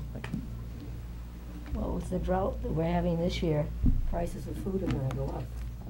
So we're gonna have to pay sooner or later. I would think that paying the 10 cents now is better than waiting till later and maybe having to pay a higher price, a higher fee. Mike? Yeah, I was at the finance meeting, and I know Tom touched on it then, and I was dead set against a raise, 10 cents rate, dead set against it, especially with the amount of funds that we received this year. But in thinking about it more, Tom brought up the thing about nutritional values and standards, and that's very important. I think it was 2009 when the school, changed vendors from a vendor that probably provided the services for almost 30 years, and that was the key reason. It was actually a little bit higher, but they had a much more nutritional standard and diet to our lunches, and so. I think you kind of brought it up in finance. That's what the government's trying to tell us, to maintain providing nutritional food and raising the bar eventually. That's the need for the increase. The nutritional value is the driven thing behind it. I don't think it's a profit thing for the vendor or anything. It's just a... Correct. Can I respond? Go ahead. The answer is absolutely positively yes. The game plan, as everyone knows, with any revolving fund, let's just break even. That's all we want to do. And that's the game plan. Break even, but in order for us to break even from year to year to year with the increase on the standards and the increase on the requirements, we're going to have to bring in more revenue in order for us to break even, because our costs are going to go up. There's no question about that. So we only have about 2 months in reserves, is that what you're saying? We have less than that, Mrs. Engren. Less than that? We have, the answer is yes. We have a balance of $331,420, and if we were to take the months of March, April, and May, and average those three, we spent $178,808 each month. Okay. Across that 3-month period. Okay. So the bottom line is it's certainly less than 2 months of reserves. David? Just very quickly, for that reason, for the point that Mr. Rose just made, I think we should be very careful about using the term surplus. And I understand that if you have a financial background, you may like that, to stick with the technical definition, but I think More reserves than it is a surplus. from a Yes. pragmatic standpoint, this is really not a surplus, and I think that's something that has to be noted. Thank you. Bob?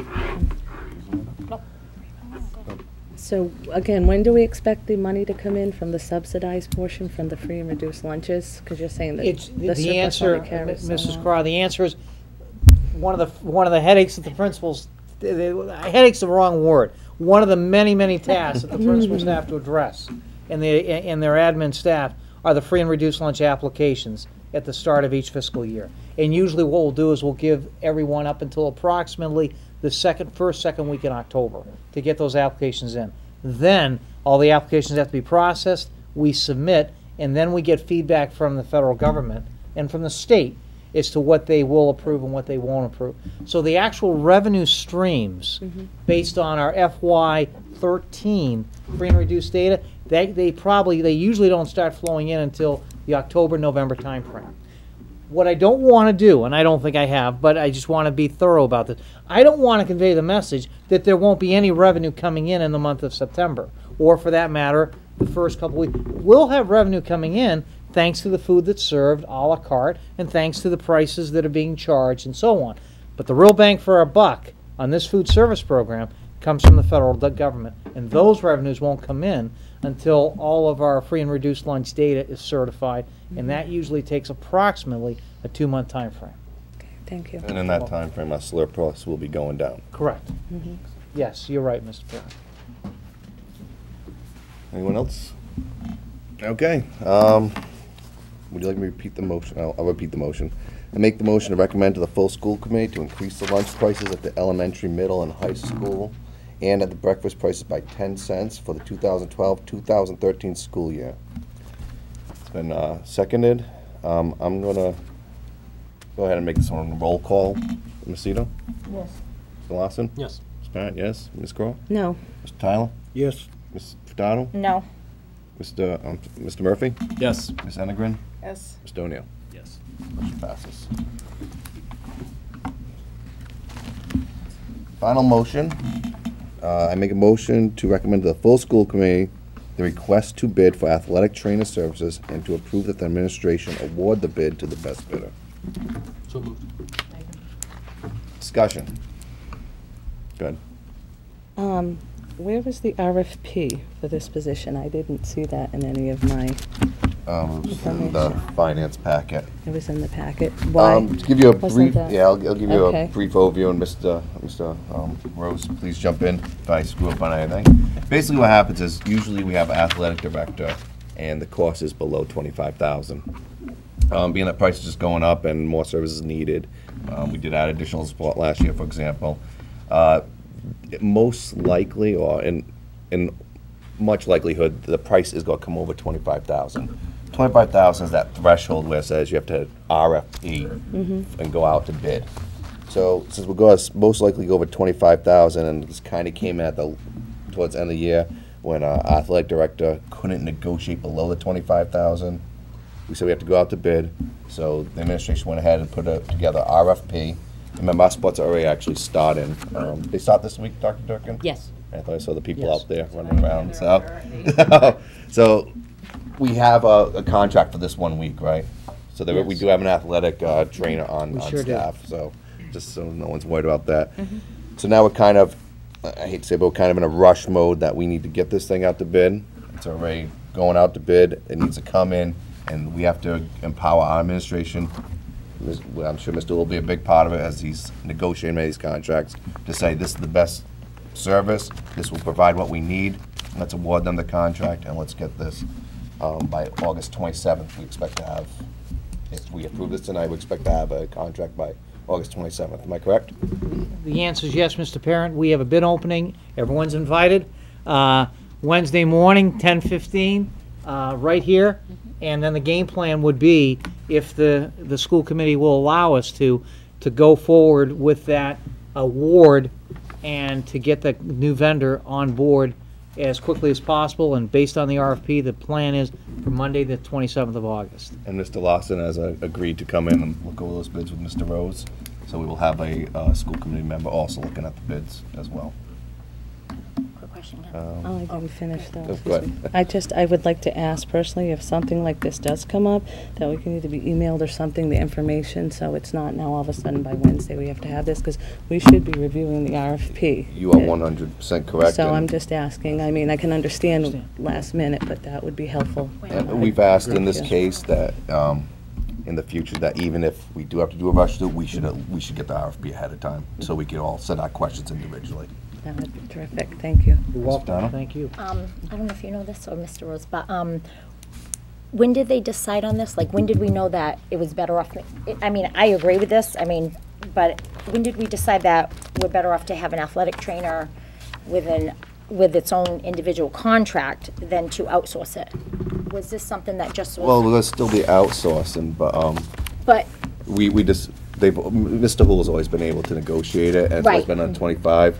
So this time they have concern that's gonna be over 20. We're not adding a whole new $25,000 expense in. We're adding, maybe it used to be 24, we might go up to 26. Right. So we're adding an extra 2,000, but because of the threshold, now we have to do it through the whole RFP process. Right.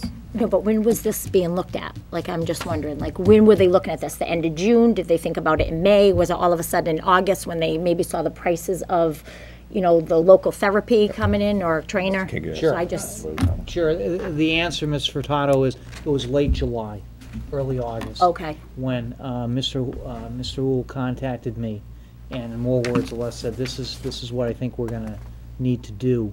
And to his credit, he knew full well that if we go over 25,000, we should go out to bid. So that which we're doing is the right thing to do. It's the conscientious thing to do, but the reality is, there's no guarantee that the prices are actually gonna exceed 25,000, but we want to avoid a situation where we end up going over 25,000, and then another vendor comes back and says, that should have been put out to bid. Heck, I would have bid on that if I knew about it. Right. This way, we cover our bases. But to answer your question, late July, early August. okay. Additional questions or discussion? No, so- All right, then I'm gonna, Oh, I'm sorry, Ken, Oh, go one ahead. more. It is coming out of the athletic fund, correct? Like, this is is that Yeah. where, yeah, right? That's what I thought. Just verifying that. Thank you. all right, any additional? All right, I'm just gonna say, all those in favor? Aye. Opposed? Abstentions? Motion passes. I will apologize in advance for what I'm about to do to you. I'm gonna read the stack of notifications and bills into record. Step back and Go relax. for it. All right. We have a total warrant dated June 13th, 2012, in the amount of $443,604.24, which appropriations make up $347,305.15, special funds $4,816.25, state grants of $76,264.04, and revolving funds of $15,165.80. We have another warrant dated 6/15, the amount of $24,357, of which all that's made up of special funds. We have another warrant dated 6/15/2012, in the amount of $58,600, all that's made up of special funds. We have a warrant dated 6/20/2012, in the amount of $510,918.54, which appropriations make up $187,716.31, special funds of $20,063.03, federal and state grants of $158,607.75, total revolving funds of $144,531.45. We have another one dated June 27th, 2012, total warrant of $149,552.91, of which $46,976.20 is appropriations, special funds of $11,504.17, federal and state grants of $43,606.19, and revolving funds of $47,466.35. We have a warrant dated July 1st, 2012, total amount of $1,006,116, all appropriations. We have a total warrant of $1,318,372.25, of which $708,659.46 is appropriations, special funds of $28,000, $51.72. Federal and state grants of $216,462.49, and total revolving funds of $365,198.58. We have a warrant dated July 18th, 2012, in which the whole amount is appropriations in the amount of $1,090.68. We have a warrant dated July 25th, 2012, in the amount of $9,675.38, of which appropriations is $4,293.80, and special funds of $4,881.58, and revolving funds of $500. And we have another warrant dated August 1st, 2012, $519,240.36, which appropriations make up $96,192.17, and it looks like appropriations of $48,168.64, special funds of $1,077.87, federal and state grants $6,066.72, revolving funds of $1,854.33, incumbent special funds of $564.78, and federal and state of $89,109, and revolving of $276,206.85. We have a warrant dated August 8th in the amount of $335,081.66, of which $333,408.50 is made appropriations, special funds of $308.30, federal and state grants $7,372.14, revolving funds $761.13, encumbered state funds of $5,954.85, and encumbered revolving funds $5,276.74. And we have a final warrant dated August 15th, 2012, in the amount of $171,809.17, of which total encumbered makes up $151,812.11, special funds of $165, federal and state grants of $11,416.03, and incumbent federal state $906.21, revolving funds of $7,539.82. Next meeting will be on September 19th, 2012 at 7 o'clock. And Mr. Perrin, before you conclude, yes. I have a question. So I just don't want to conclude. Can we just have an overview of the memo regarding the transportation? 'Cause I'm a little confused on that. Oh, that'd be fine. Is that okay? Mr. Rose Yeah. will review that. I just didn't want to come out of your, That's fine. And before you. I'll tell you as I'll preface what Mr. Okay. Rose was about to say. As you know, we want more communication with the city council, and Mr. Rose and the administration has come up with almost a quarterly report. Attached to that is an excellent report that the finance committee will be getting monthly. But Mr. Rose, I'll let you explain the memo that we're going to put forth going forward. Great. Thank you, Mr. Parent. Thank you, Mr. Furtado. The purpose of the memo was really just to convey one message to the city, and that was we're going to need money in transportation in FY13. And the city requires us to fully encumber all of the dollars that we have set aside for our contractors. With that in mind, we're going to need the city's help in order to be able to execute the contracts that we have with our vendors in order for us to be able to do that. And so the purpose of the memo was to try to convey the message. This is about what we think we're going to need based on August of 2012, when we know full well we've got approximately another 10 months to go in the fiscal year. And so the message that we conveyed was we think we're going to need at this point approximately $475,000. And so here's the game plan. I'm going to update this report for every finance committee meeting. But for the mayor and for Barry Lacasse, they're going to receive a quarterly update. Naturally, they're not going to get anything before you receive it. So for the September 24th meeting, you will receive a quarterly report for your review, and if you think that the report's okay and you feel comfortable with the numbers, then that report will be forwarded, if the school committee designates, to the city. And then the city, at their October 2nd city council meeting, they will then they being the mayor and Barry LaCasse, will say, we need to set aside an appropriation for the school department for FY13, because right now, this is the estimate. They have certain vendors that they've got to get purchase orders out for, and quite frankly, they don't have enough money within their budget to be able to fully execute those purchase orders. And so that's the background. The spreadsheet itself, fairly straightforward. We look at the budget expenses from 12 and 13, what we're looking at the original budget in FY13, and then we look at what the difference was between the original budget from FY12 and what we actually spent. We plug in, if you look at, I'm not sure if you have the report in front of you, but if you look, you'll see all those transfers from FY13. Well, the only reason we have transfers is because we've got purchase orders that we've got to get out the door, and in order to get the purchase orders out the door, we have to rob from Peter to pay Paul to get the correct money in the correct accounts. If we can get the city to kick in the amount of money that we think we're going to need at this point, we won't have to be doing all those transfers because we'll get the money put in the places where we think we're going to need it. But for now, we have to move the money around, and that's the reason why we have those transfers.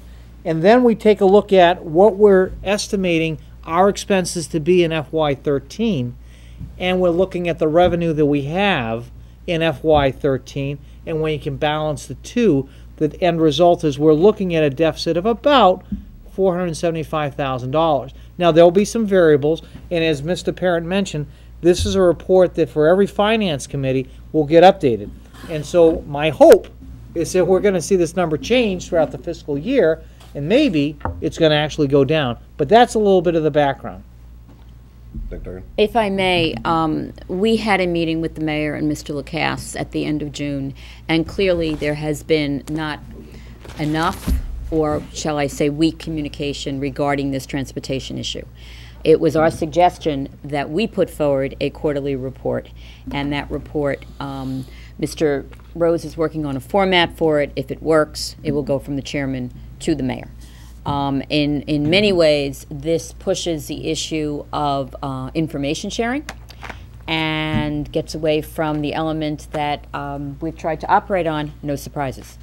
So it's a matter of it going in October, and then in January, and then in March, and then obviously in May. So that was the reason for the quarterly report, and Mr. Rose will be working on that format, and we'll have that for you.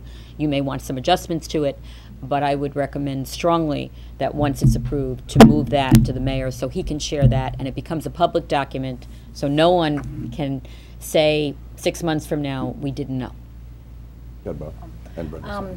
Yeah, I'm not questioning the quarterly reports. That Understand. I was questioning the deficit. Was that because when we proposed our transportation budget, it wasn't enough? I guess I'm just trying to understand that. Sure. So where did that come from? The answer to your question, Mrs. Furtado, is no. Okay. That's not the issue. Is this: from year to year, transportation is always a bear. Any school district you go to. And the reason it's a bear to deal with is because none of the expenses that the city or the town provide for transportation go toward net school spending. So the city and the town know full well that transportation's a task that's got to get addressed, but it's certainly not a task that they want to just be incredibly generous with, because quite frankly, there's no bang for the buck on net school spending from the city side. So from year to year, it's usually standard operating procedure that frankly many cities and towns are going to have a deficit when it comes to transportation. Now in our particular case, we have a couple of different threads. One of the threads is we're going to a full day kindergarten. Fantastic, fantastic, fantastic in FY13, but that's going to increase the number of buses that we're going to be putting on the road. For every bus we put on the road, it costs a little over $56,000. Built into this estimate is the idea that we're going to need all 29 buses. And that's the approach we should continue to take. So that's part of the reason why we have a bump up. And then the other part of the reason why we have a bump up, or the reason why we're looking at a deficit, is because the budget that we had in FY12 is the budget that we move forward to FY13. And we know full well it's not enough money. Now, we do bring money in, as you probably know, under fee for service, but we also have expenses that we incur that aren't even on the spreadsheet, specifically maintenance. We spent close to $70,000 last year in maintenance of vehicles. Doesn't appear anywhere here. The reason is because we're confident we're going to be getting some money in for fee for service, but in all likelihood, they're either going to offset each other or we're going to be in a little bit of a deficit. But the reality is we don't really have a clear picture of that right now, so I purposely didn't want to include that data. But the answer to your question, the reason why we're looking at a deficit is because we've got a bump up of 3 buses, and we use the exact same budget for FY13 that we had in FY12, and in FY12 we knew we had a deficit. All right, so I think I'm just confused on that because I thought with us putting in full-day kindergarten, we knew we were going to have to bump up the buses. So our transportation that we were requesting from the city was going to include that. But the 3 buses you're saying we need is part of this deficit for full-day kindergarten. So either I'm missing something or, The answer, Or is it- Let me go ahead and answer. Brenda, What did I- when we sent in, I guess when the mayor put together his budget, he level funded it because we didn't have all our bid and information yet. But when they read into record all the budget information, the finance chair of the city council did say they knew about the 400,000+. So even though it's not exactly in the line item, they did say they are aware that they will need to make a transfer for the over Okay. 400,000. So it's right in their budget. So we are, even though you won't see in the line item, they are aware. So to call it a deficit, yeah, line item is deficit, but it's not really a deficit But if they you look knew. at the city's total. all right, thought so they budget. knew it wasn't, all right, that's what I was They saying. know about it, yes. Okay, and I just have one more thing. Yes. Just, in the memo, the last paragraph, second to last, regarding the fee for service. yes. Is that going to affect a lot of fee for service parents? Because right here it says in FY13, this concerns me, so I just need to know. Sure. In FY13, the school department will try to minimize the number of fee for service riders so they can reduce the number of buses on the road. Now, I understand for every bus it's 56,000. But if we have parents that have elementary kids, even middle school, that don't feel comfortable having their child walk the 1.5 miles less to school, and we're trying to minimize that, that concerns me. And do we have a lot of parents that is going to affect, do you know what I mean, or maybe not? So I just wanted to see Sure. how that's going. Okay, if I respond? Yep, Mrs. Furtado, that's a legitimate concern. The bottom line is this. The deadline for fee-for-service applications was August 15th. Heck, I just sent over to Terry earlier today the 2 more parents that came in and said, hey, listen, I missed the deadline, but this is a situation. Some of these are no-brainers. So where we know we have a significant requirement, specifically we have a unique situation where a parent absolutely positively needs a service, of course we're going to respond. Heck, we're in the service of educating kids. We're not going to be foolish. But what we also need to be careful of is this. If we have a situation where, quite frankly, it's not an emergency, and we can provide those fee-for-service students on the buses without just filling up the bus, we're definitely going to do that. And in all likelihood, it's probably all going to iron out just fine.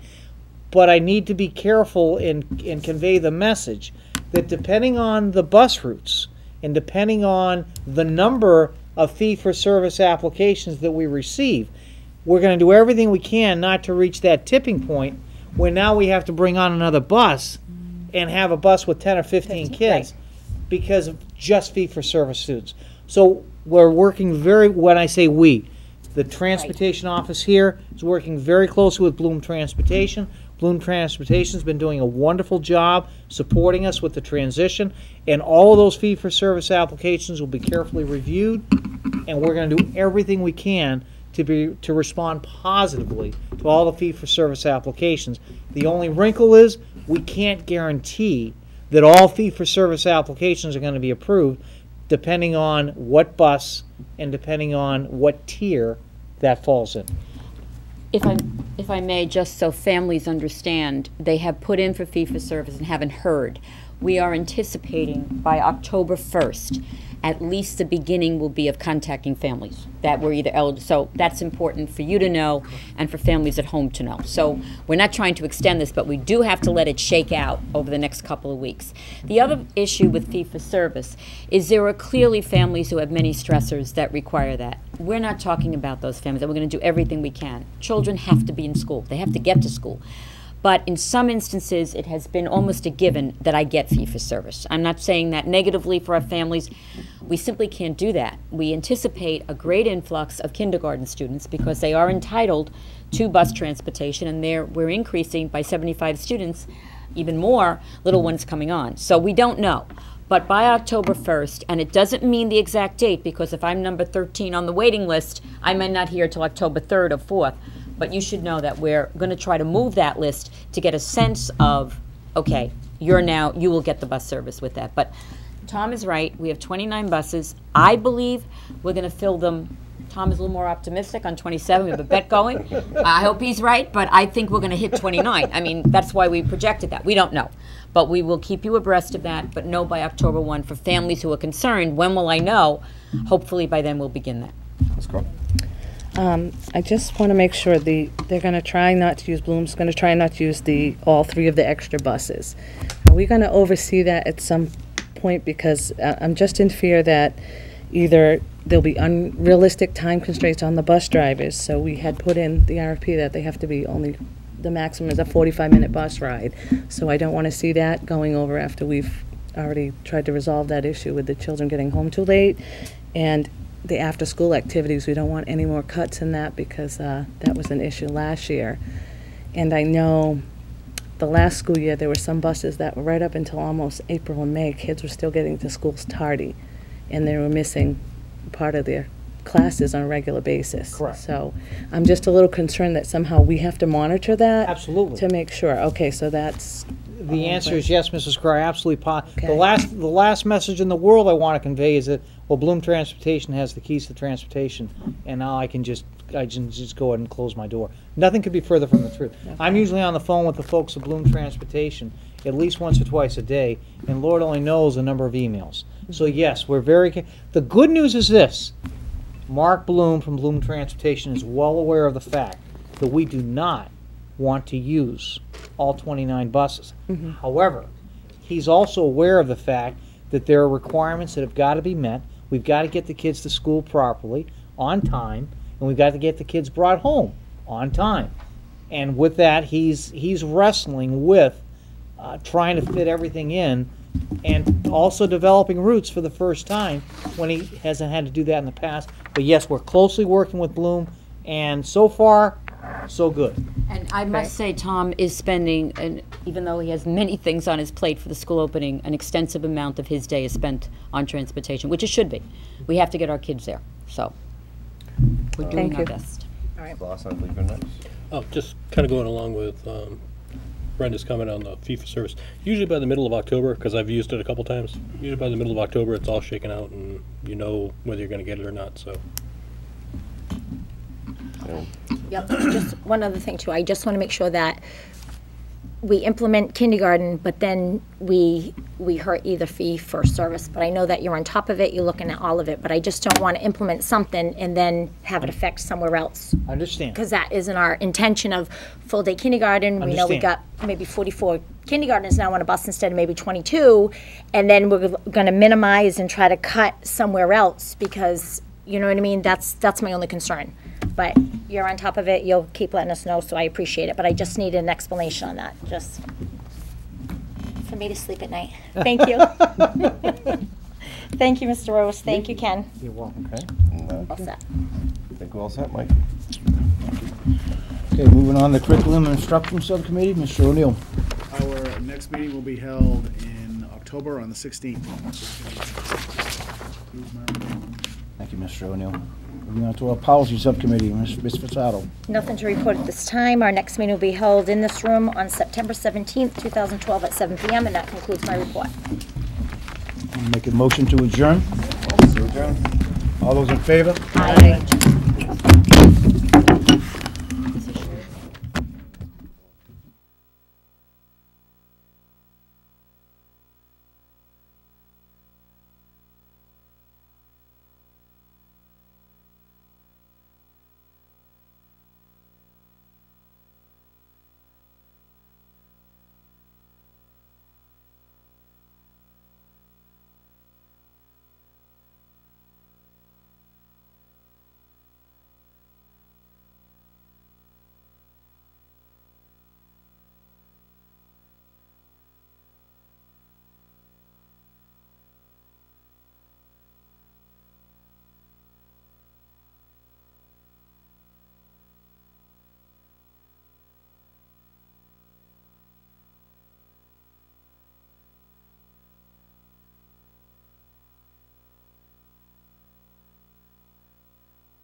Uh-oh, you're in trouble.